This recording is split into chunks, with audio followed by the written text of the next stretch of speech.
Stardust Cowboy. Silly girl. You remember him. In the spring of 1949, in the town of Emporia, Kansas, during a prairie thunderstorm, Jerry Dowell was born to Patricia and Don Dowell of Fowler, Kansas. Fowler is a small farming and ranching community that is located 30 miles southwest of the famous cattle town Dodge City, well known for its wild and woolly days of the railroad, with massive longhorn cattle herds from Texas and the cowboys fresh off the long and dusty trail.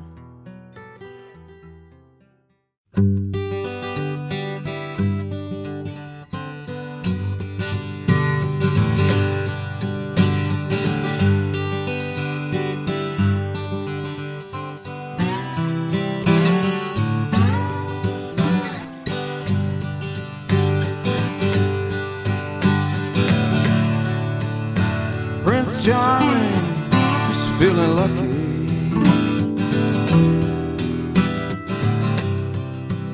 He survived another fight.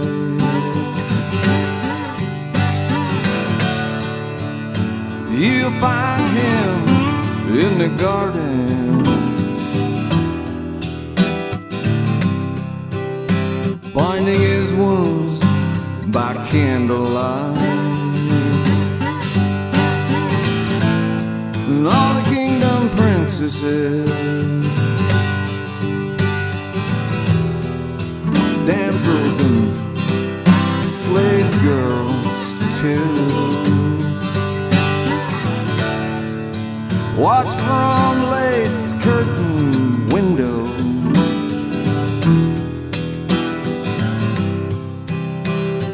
balconies and dusty streets, waiting in anticipation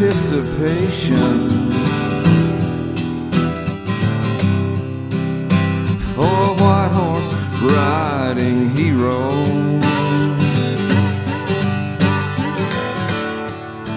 leading the big procession.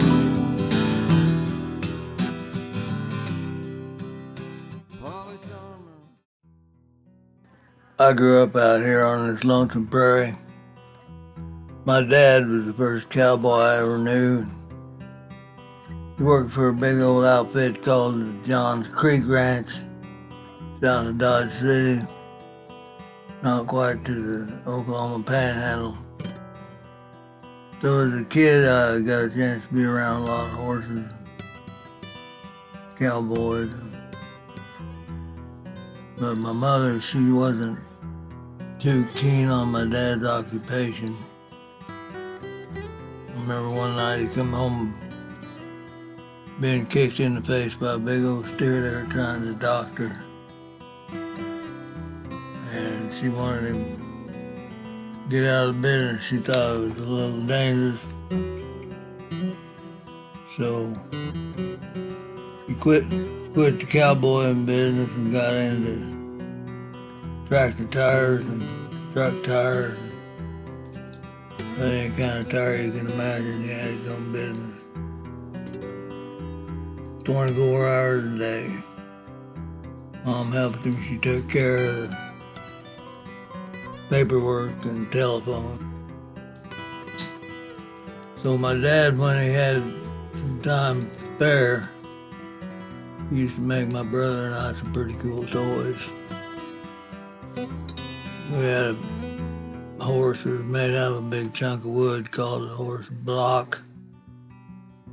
And then we had a covered wagon that he made, and gun and holster set, a pair of spurs out of a chunk of aluminum. He made me a pair of spurs.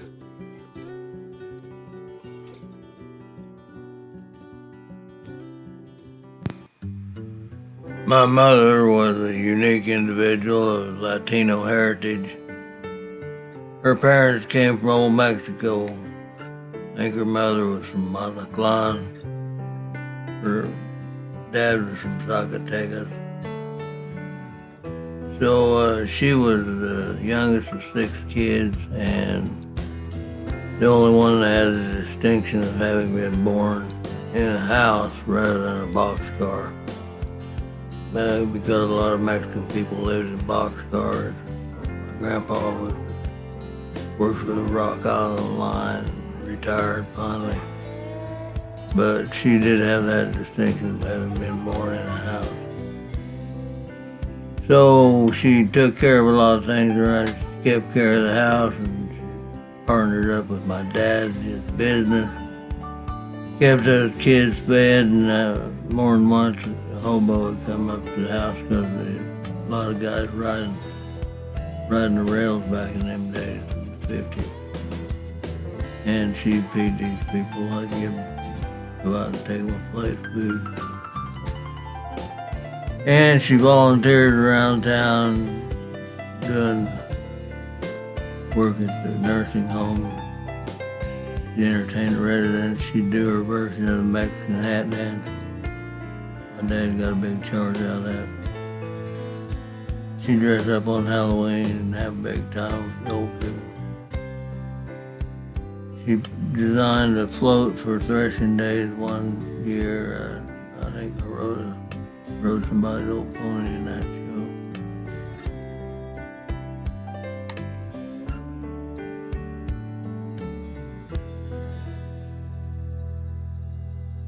Growing up into adolescence, I became a guitar junkie with a cowboy complex.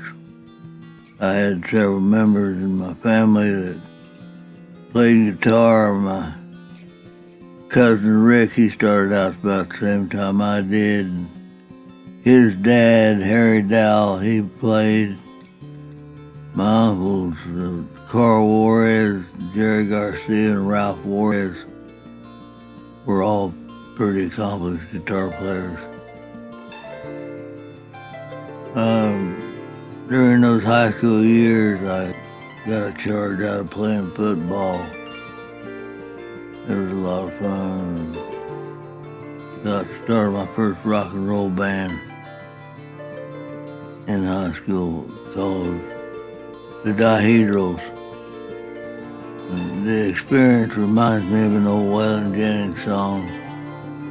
Had a line in it that said, "There's a measure of people who don't understand the pleasures of life in a hillbilly band." So we was pretty much hillbilly boys playing all through the day. We covered Sam the Sham and the Pharaohs, the Beatles, the Rolling Stones, and the Ventures, and the Yardbirds. So playing music is a real personal endeavor, and when you play in a band with 3 or 4 guys, you really learn to love music and see the power of it. We used to rehearse in Rob Eaton's mom and dad's basement. His mom, she complained that we was playing so loud and making the floor shake. She used to say, "Why don't you boys play some nice music?" But we were playing the hits of the day of rock and roll. So the Dihedral started out with, it was me and a classmate, Ed Young, was doing some jamming, and Rob Eaton got himself a drum kit, and pretty soon Larry Gerber joined the band, and Don Finkelstein playing bass. And Ed Young left the band, and Steve Gerber came in his place. He was a magic sort of musician. He could figure out how to play any song on the radio. It wouldn't take him but 10 minutes. He'd have the whole thing figured out.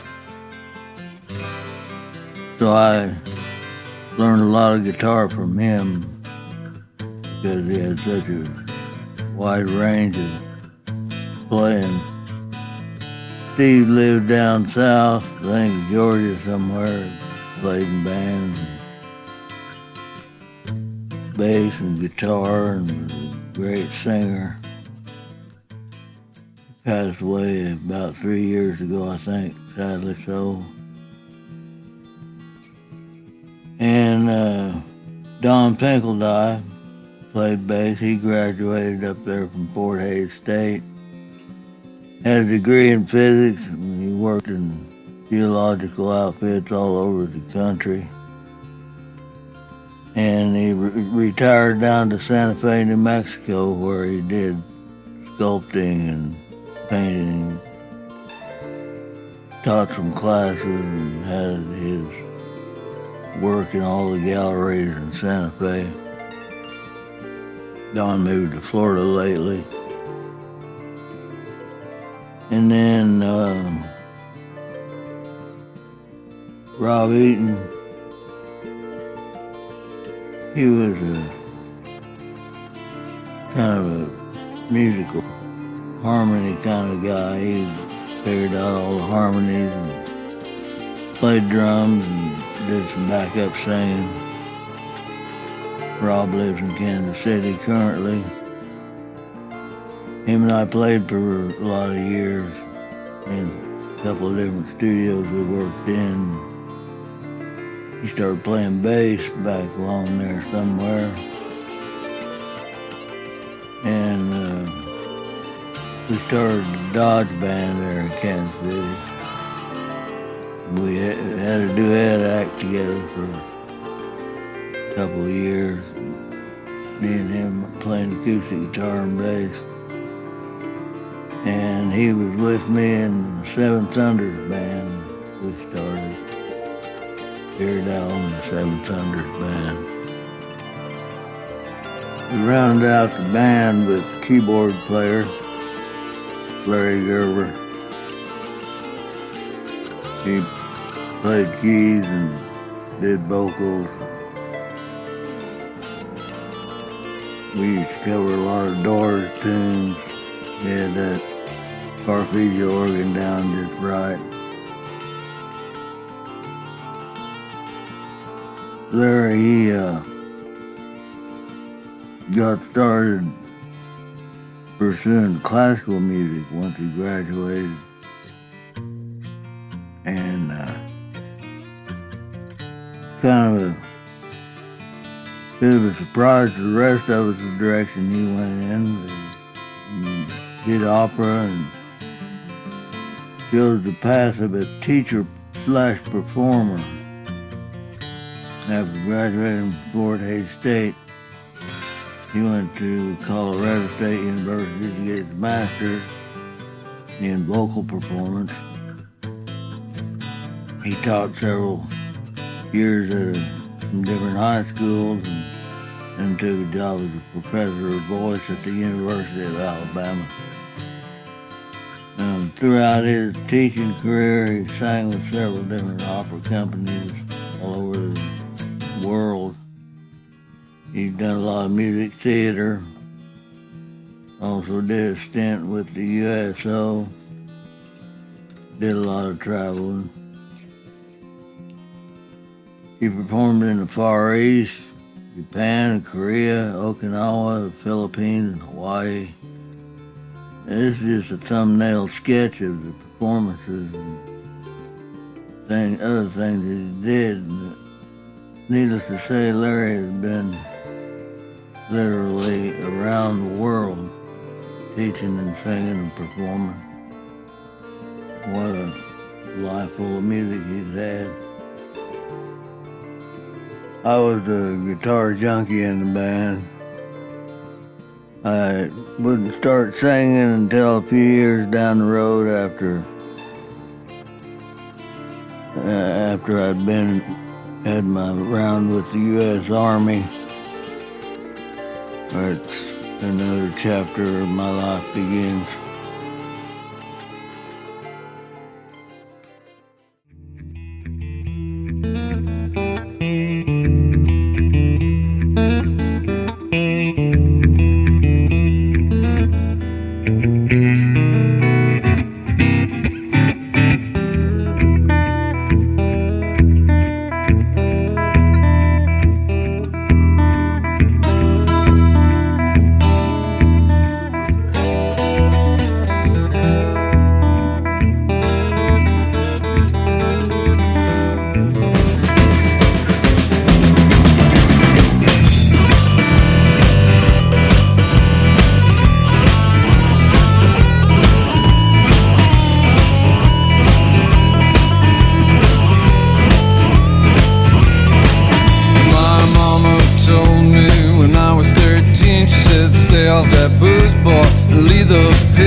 When 1967 came along, I graduated high school with the rest of the Dihedral band members.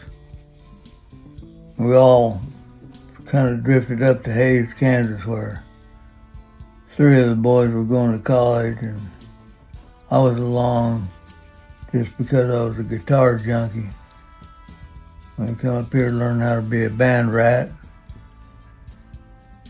and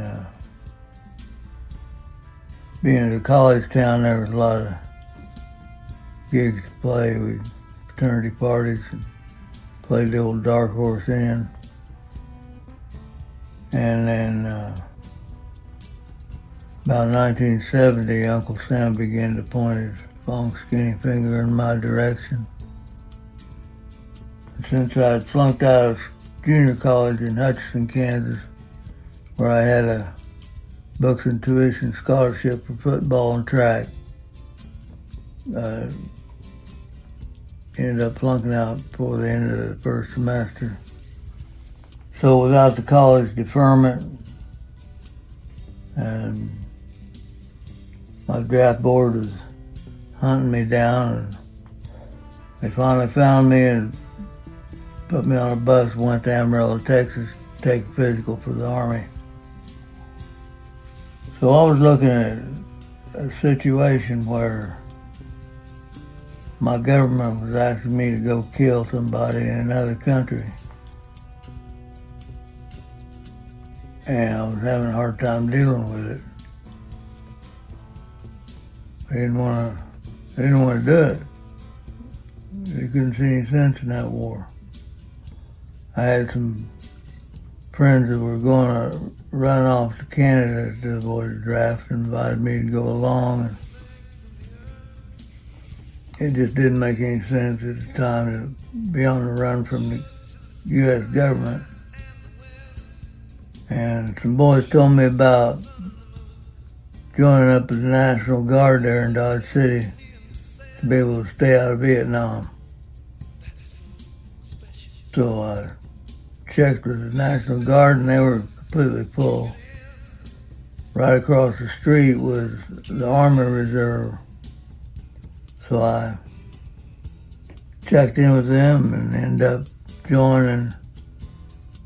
And so I had to dedicate one weekend a month to the Army Reserve, but I was planning on playing music, and hopefully this was something that's going to keep me from having to go to Vietnam.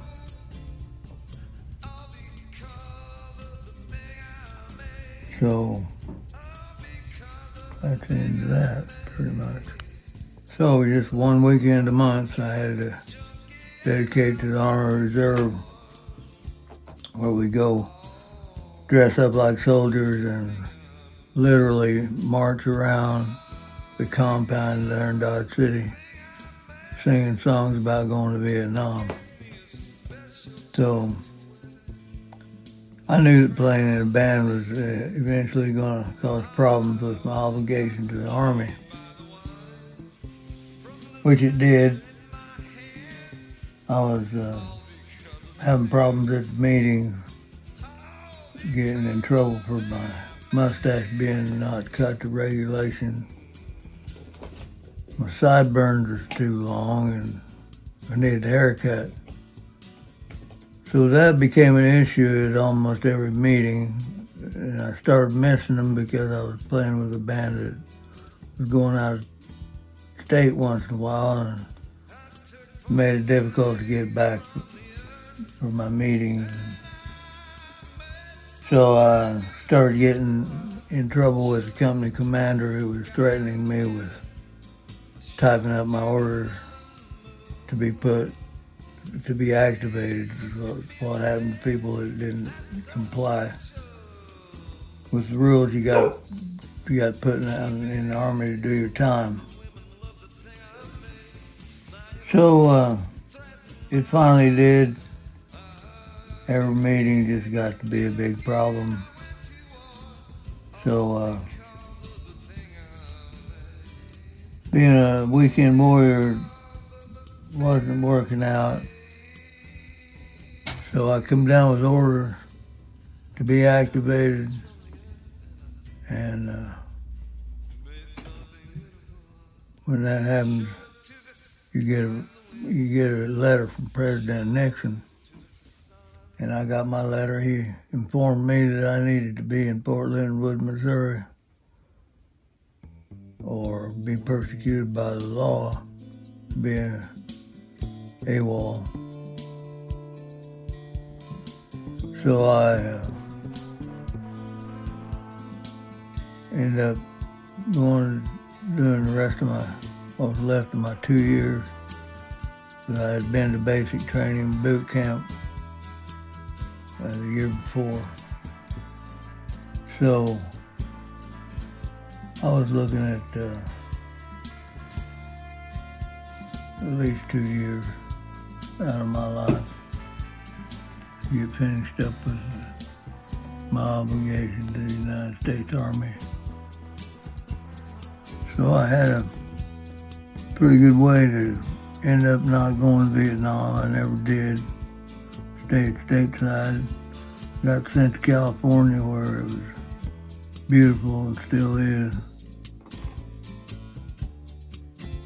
I got an honorable discharge from the Army. My wife Andrea is the executive producer of this project, and she wanted me to tell a couple of wild tales from my days in California. One was an encounter with an unidentified flying object, and another one was a hitchhike ride that was kind of wild. So there in Central California around King City, where the military reservation was where I was stationed when I was in California.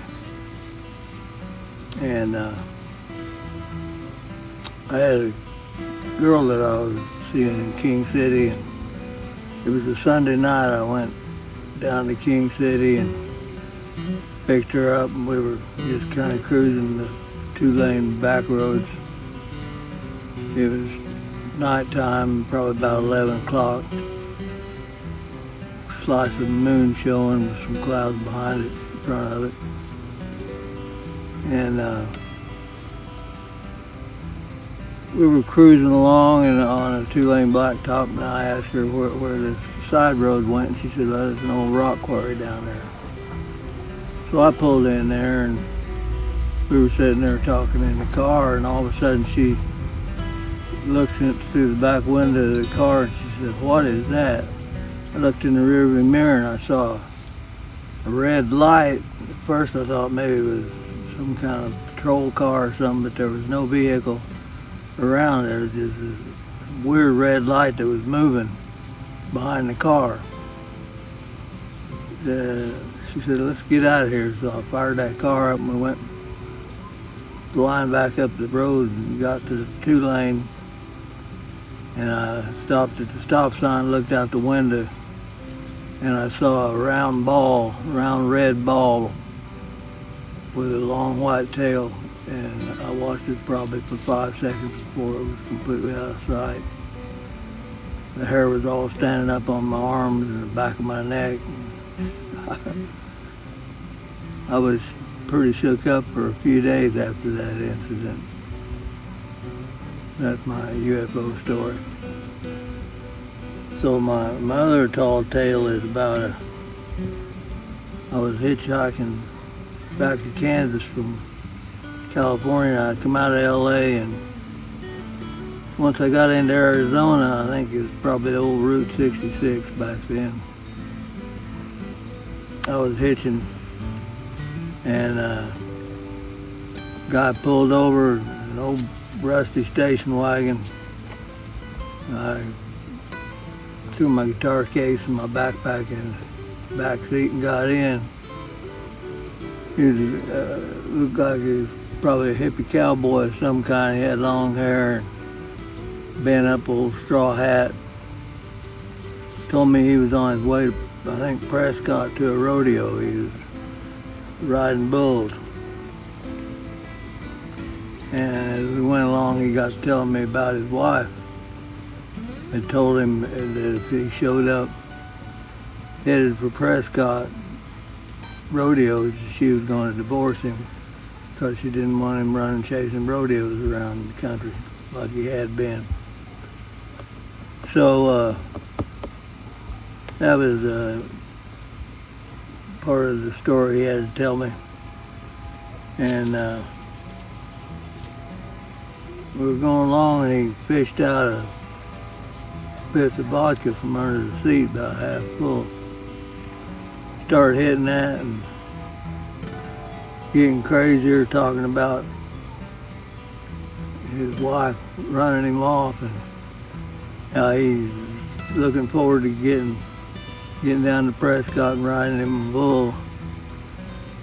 And back in those days, a bull riding rig with a rope with a big brass bell at the bottom of it. That bell, I think, was just there to piss that bull off a little more than what he already was, having somebody on his back spurring him. And his bull rope and bell was laying on the floorboard of the driver's side. And the more of that vodka he drank, the wilder he got about it. And he put his hand up and grabbed a hold of the steering wheel like he was riding a bull and started kicking that bell rope all around on the floor and making racket and raising hell. And I kept trying to get him to let me drive because he'd been drinking too much. Finally, to my relief, he pulled over and let me drive. Pretty soon he passed out. I hit the old road, got my gear out of his car and left him sitting somewhere up on Route 66. And I was headed for Kansas.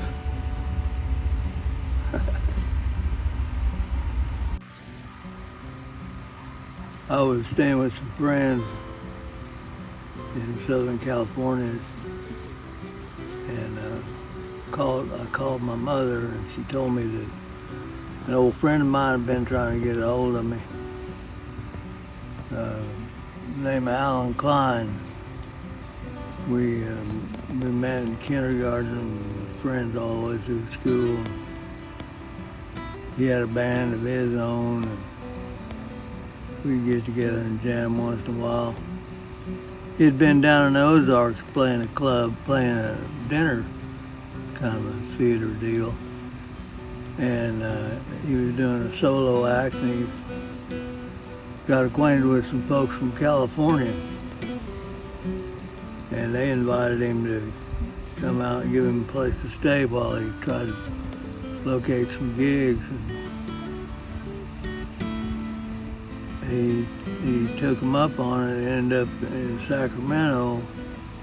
So I gave him a call, and we decided to put together a few tunes and see if we couldn't get some gigs as an acoustic duet act.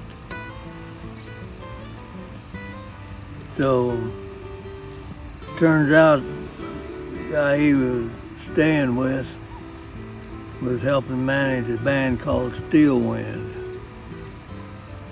And it turns out that my friend Alan had gone to school in Texas with the bass player of the band, so he kind of had an inroad there, and so we kind of started hanging out with, watching the Steel Wind band rehearse. And they ended up got a record deal from a label called Grunt. Grunt Records is owned and operated by the Jefferson Airplane Group. And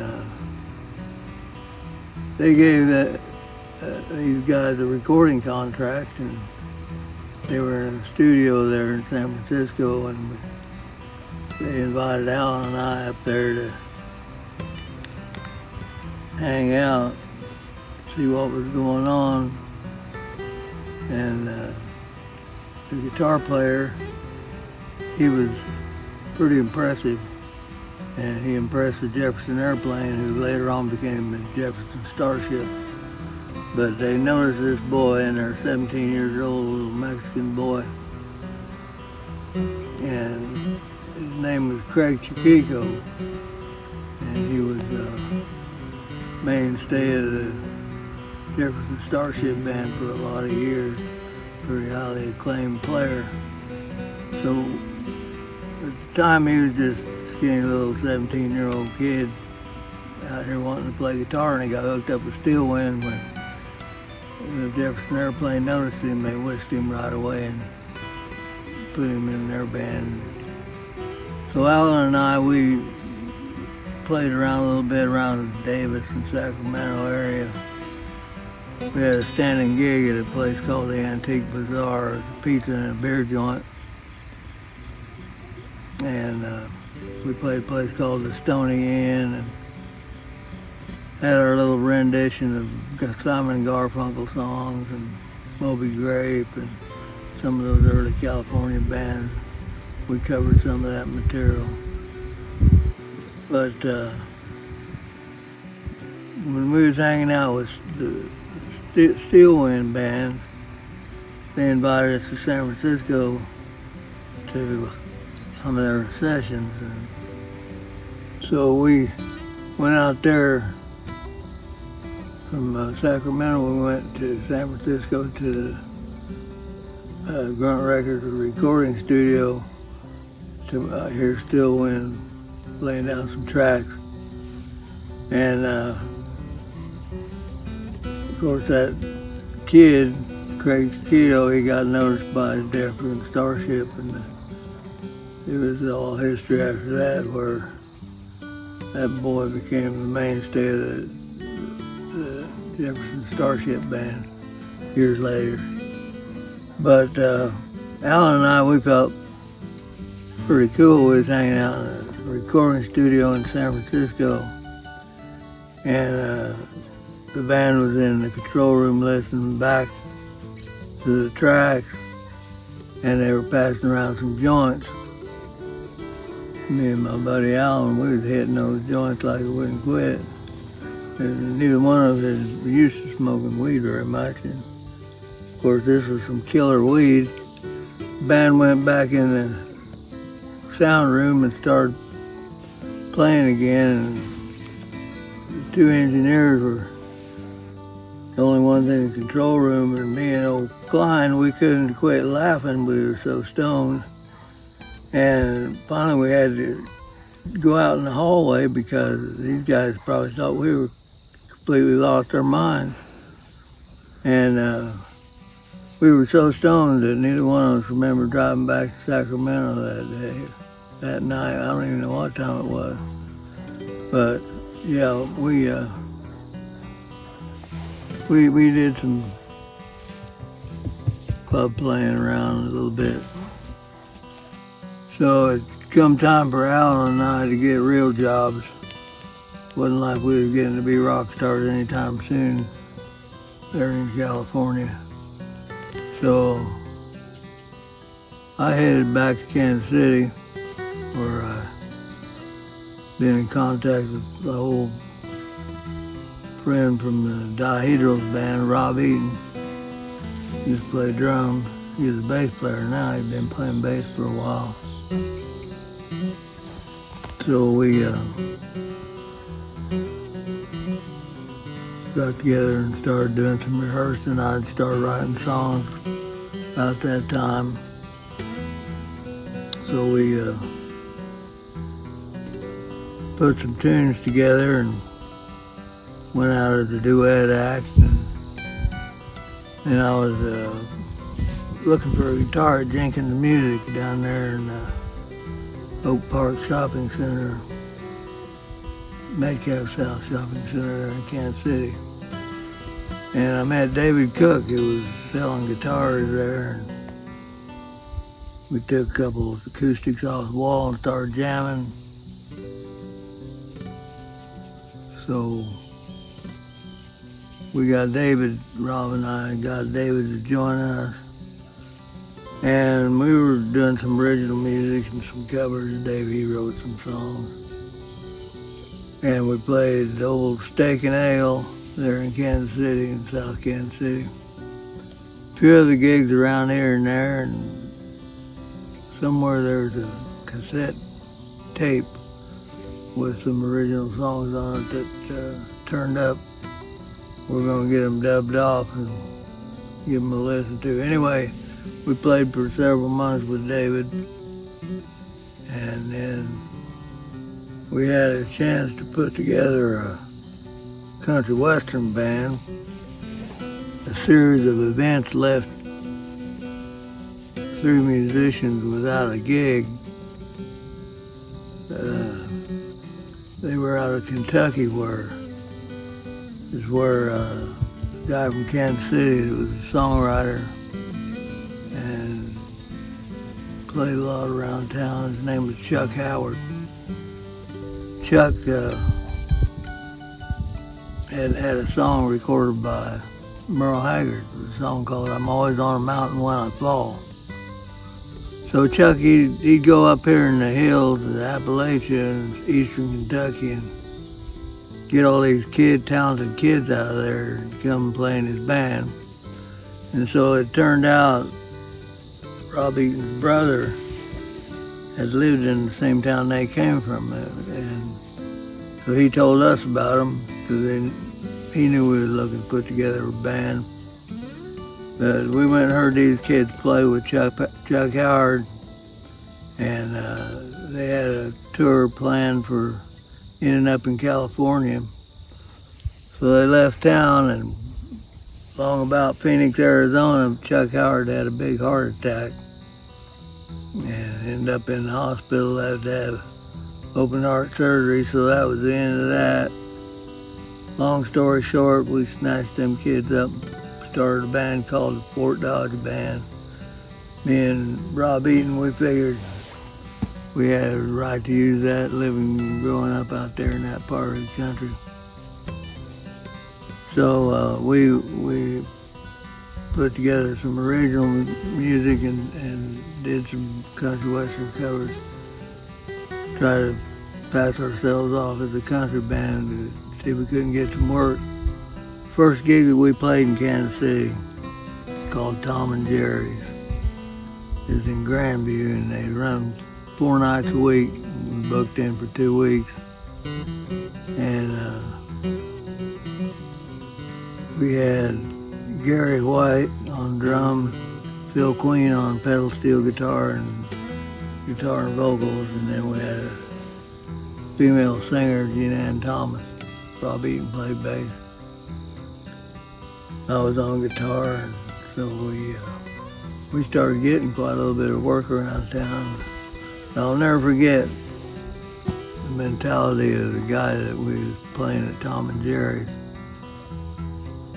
He took us aside one night before we started playing. He said, "Look, boys, we've got to have you playing some dance music."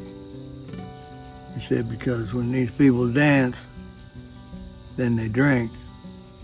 And when they drink, they're spending money on liquor in my joint." And he said, "Boys, I tell you, that cash register is Jesus Christ to me." And it kind of hit me upside the head what this man had just said. So I never forgot that, and that attitude of a lot of the venues where bands played. So the last night we played at Tom and Jerry's bar there in Grandview, we couldn't find the club owner to get him to pay us what he owed. And we were hollering at him. We looked in the bathroom, we couldn't find him. And Rob, he was the one that collected the money. He went behind the bar, and there he was, passed out on the floor. The club owner was. So Rob just stepped across him and opened the cash register and took out what money he owed us, and we hit the road, left him laying there behind the bar in the mud, the blood, and the beer.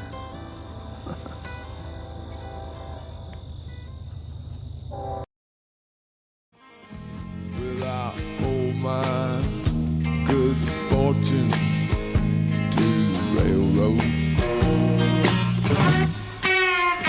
That being old boxcar that left me here with the price of a nickel glass of beer. It tastes most of red California wine, and it's sad to be broke in Kansas City when your heart is lost in the San Francisco Bay.